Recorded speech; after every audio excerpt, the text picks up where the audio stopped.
What's up guys, ReviewTIJ and back to a new video. This is the next of the F1 2014 game ideas videos, and today I'm going to be talking about the other features of the game, so like scenario mode, season challenge. However, those two won't be in the video today, as I believe that those two won't be in the game next year because, to be fair, they haven't been used that much. However, we do talk about Classic Edition today, and I say we because I've got a guest with me today. Obviously a guest that's here all the bloody time, because he's the only one that I can contact most of the time. It's you'd never have guessed he'd start that 1998. Hello everyone. So let's just get straight into these ideas. We've got 4 ideas today, and I'm going to start with the first idea, which is simply AI. On the notes here, I think there needs to be a lot more racy, and they need to suffer with tyre wear as well. You know, like you get tyre wear after 5 laps, and they're going till, you know, the end of lap 8, lap 9, and they're still fine. And that really aggravates me. And, you know, they're pushing as hard as you, and then the tyre wear is just unrealistic, you know, because the player seems to have, you know, a worse chance of a better chance at, I can't think of the word, but anyway, you know what I mean. You know, he's got, more of a chance, there we go, than getting a lot more tyre wear than the AI. So that definitely needs to be sorted. And I think they need to stop backing out of moves when they're on the inside, because it's weird, because I remember Bahrain is a big one. You know, it's a big DRS thing, the first straight. They go up the inside and then they just back off, you know, they can't be arsed. You know, so in this game, it's true though, Matt, yeah. But you know, I think that you need to be a lot more aggressive. I think, you know, causing accidents, you know, because there has to be accidents, because I haven't seen a start accident from the AI since F1 2010, I don't think. Because in F1 2010, I remember there was a couple of crashes at the start, and it made it totally more realistic. So it'd be fun to see the AI making mistakes, and that's a good point, actually. The AI actually making mistakes, because actually, the AI... They do make mistakes, F1 2013, like running wide, for instance. They do that at times. Yeah, they do that at slight times, but when they're not, they just look like just very much professionals, because they're just racing the exact racing line.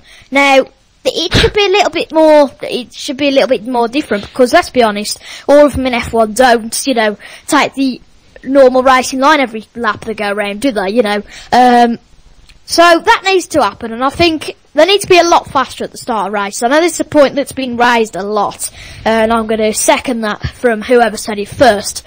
But I think they need to be a lot faster at the start of race. So I've noticed this year it has been easy, even when you get a crap start. A couple of them get past you on the first straight, then you get past about 10 of them, and all of a sudden, a virgin's in 8th place. I mean, crazy stuff. But anyway, yeah, I think they need to be a lot faster at the start of race, and obviously linking back to that point of crashes, you know, you could be in the middle of them and accidentally they get their line wrong, they bash into you, you have a nice DNF and an early bath in effect. But I think that's pretty much it for AI. You get the general idea. They need to be a lot more racy. You know, suffer with tyre wear is the big one. Stop backing them. Stop backing. Stop backing out of moves when on the inside, and faster at the start races. And yeah, they need to be a lot more aggressive and have mistakes. So anything more to say about that, Matt? No, not really. I think you've covered all the points there very well. So let's move on to manager mode with Matt. Yes, manager mode. Basically, if you haven't seen already, Stephen Hood sent out a tweet about a week ago now, saying that we could be seeing manager mode in this game, and I think what he means by that is that you can sort of choose your drivers, you're like the manager of the team. So, I mean, also another idea, you can create an academy like you have with FIFA, you can bring in young players. Yep. In this case, you can bring in young drivers, and also you can choose the race engineers, which would make the game much more realistic, more immersive as well, if there's more choice. But however, it's our worst enemy, licensing. That's the trouble with it. Yeah, I totally agree with you there, Matt. Licensing's a little sod, really. It's very annoying because, you know, a point about the academy, you know, you could go in GP2 and GP3, and, you know, you could go and watch the GP2 races and I mean, it doesn't have to be that enhanced. No. But, you know, something like that, and something, you know, telling them how they've done in the race, and perhaps you having a chat with them, you know, see how they're getting on. And then in the end, like you say, when your older drivers retire, putting them into the team, but definitely that'll be a great one, especially that. Like you say, yeah, choose the engineers, and I'd love them to be actually real-life engineers, so, you know, you could choose from Rob Smedley. I know he's the head of performance now or what's it, but that's just, but someone like Rocky at Red Bull, you know, you'd have to pay so much compensation, then perhaps you could have like, an engineer that's not in the sport anymore. So, like Rob Smedley now, you know, he's the head of performance at Williams, so you could have him as a engineer at your team. And unfortunately, it wouldn't be their voice because I don't think that every race engineer would agree to that. No. You got Christian Horner at Red Bull. Well done, mate, you've won the championship.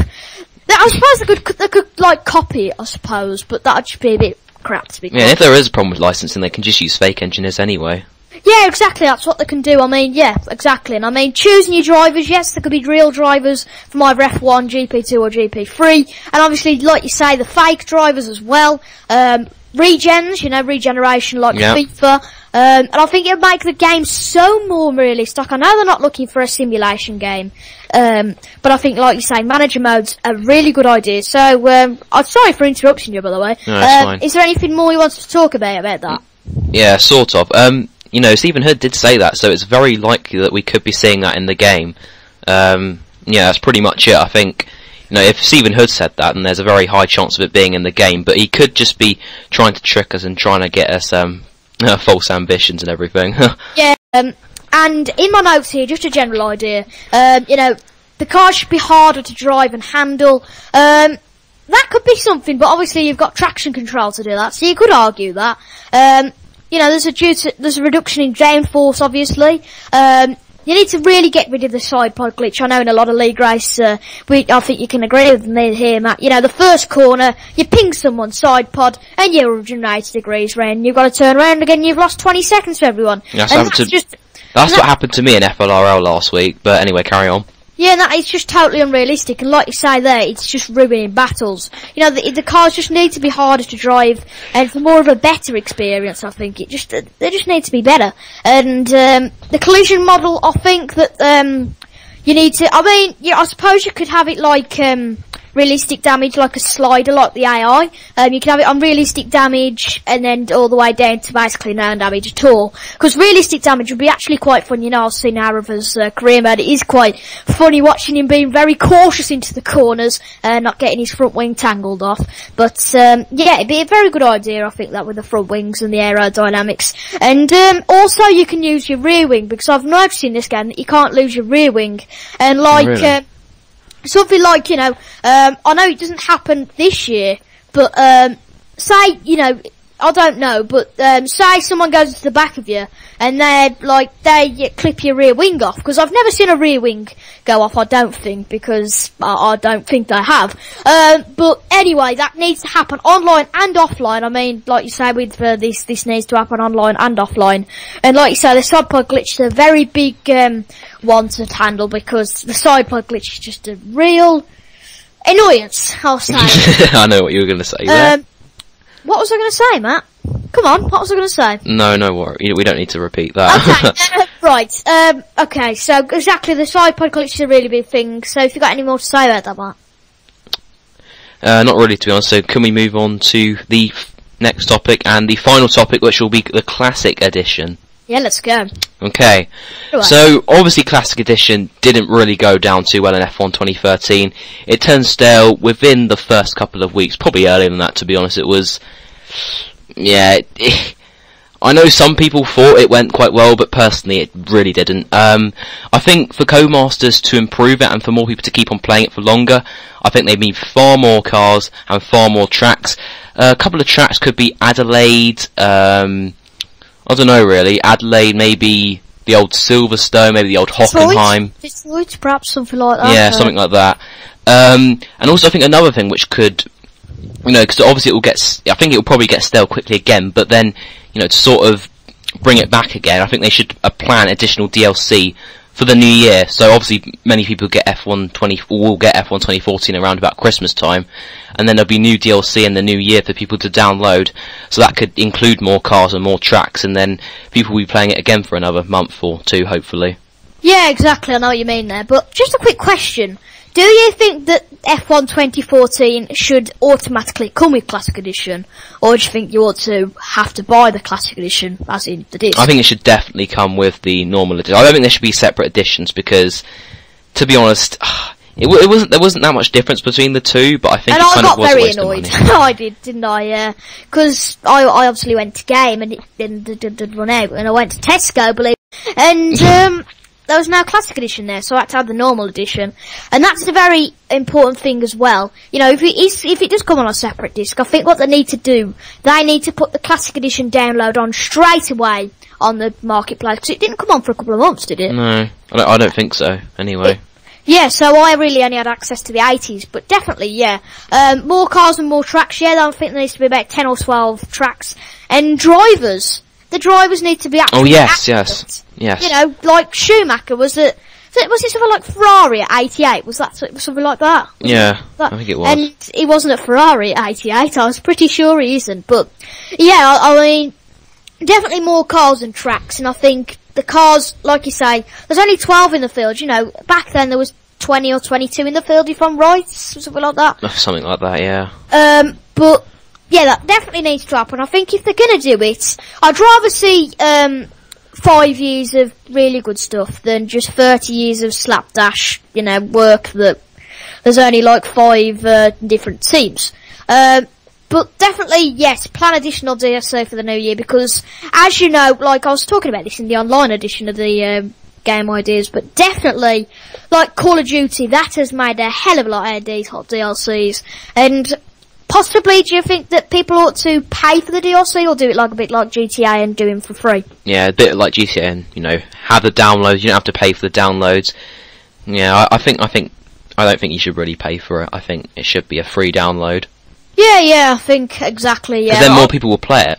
So, yeah, exactly, yeah, I totally agree there, because if I had to pay for the GTA updates, I certainly wouldn't download them. But I think that's pretty much it. Have you got anything else you want to say?